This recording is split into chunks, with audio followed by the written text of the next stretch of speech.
بفهم. سلام عزیزم. سلام. خوب هستی؟ ممنون. بیف سگارو فله‌ای داری؟ خیر. خب یخ درویش تو بیا. دست شما نرم نکنه. حساب برش کنی؟ قابل نداره. دست شما نرم نکنه. قربونت.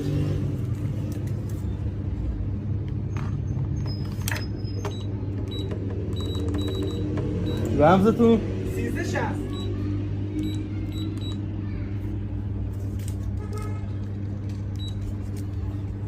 این خدمت. دست شما نرم نکنه. قربونت. داداش محمد سلام داداش گلم فدات شم چی داری؟